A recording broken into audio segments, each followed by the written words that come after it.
Over here, this section here, big section here. Oh, right there. Oh, right there. There's a guy right there. You think we should get tougher on China for its money manipulation? Yeah. Boy, that's an astute question, and the answer is yes. All right, and I'll take it. And here's the reason why. I like trade.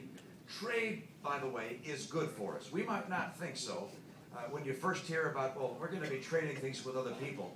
But if it works well where you're each playing by the same rules and trading goods, we end up both being better off. And because we're a very productive nation, by the way, you hear that term, we're productive. What that means is the output per person in America, the amount of stuff we make and services we create, the output per person in America is the highest in the world. And so if you're going to be a high productive nation, you're going to have an advantage trading with other nations. And so we trade with other nations. Now, China is one of the nations with whom we trade, but they haven't been playing by the rules. First of all, they held the value of their currency down. Now, we're not all economists, but here's the idea. If you hold the value of your currency down, it makes the prices of the goods you sell cheaper than they would be otherwise. And so their products have been artificially cheap. And that has driven American competitors out of business. Now, what will happen down the road is when the competition is gone, they raise the prices. And then we get stuck with higher prices and fewer jobs. So you have to label China what it is, a currency manipulator. And then if necessary, you apply tariffs where they have taken jobs by stealing our intellectual property or by other fair trade practices. We keep on talking about taking China to the mat, but they walk all over us. And it's time for us to recognize we want free trade. China can be a partner in trade around the world, but they have to play by the rules. And I'll make sure they do. Thank you.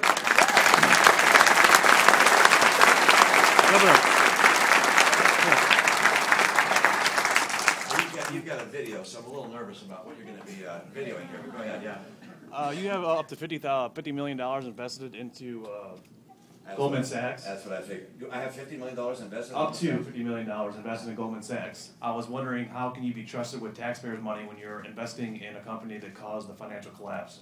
Well, you happen to be wrong.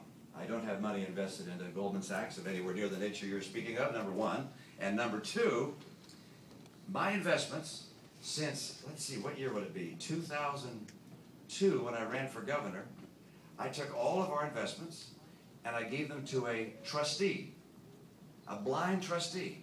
He's not literally blind, of course, but it means I'm blind from the investments this trustee makes. He's the head of a big law firm, and he decides what things to invest in, and he makes those investments without my approval or my knowledge.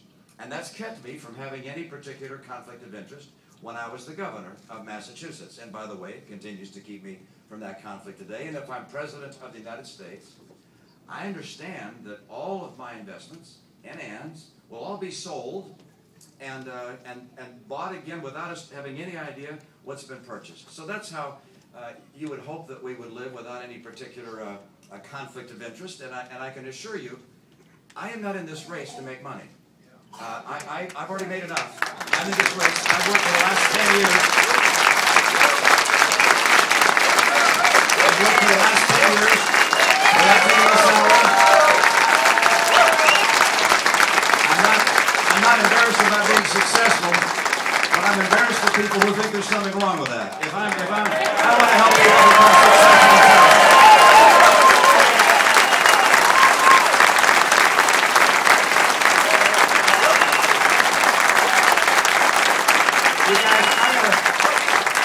There's one man all the way in the back row back there who's been patiently waving a finger back there, an index finger. Thank you. Thank you. Your wife's not that patient. Thank you, Governor.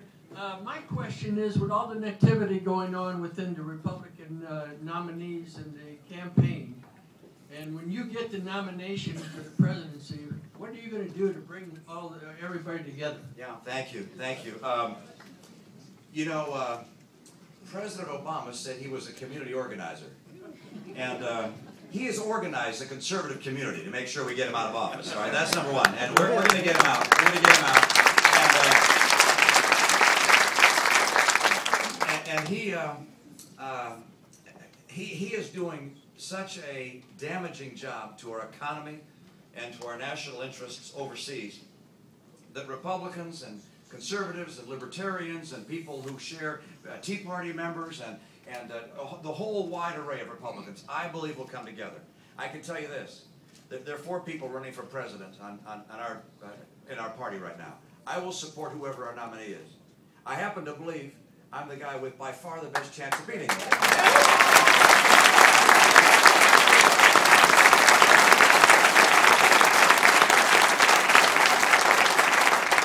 And you know, we got behind John McCain last time. He lost 19 states in the primary process.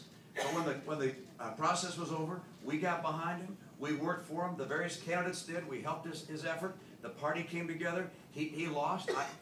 There are a lot of things that could have come differently, and I think he could have won. But we'll come together, in part because President Obama has been such a failure.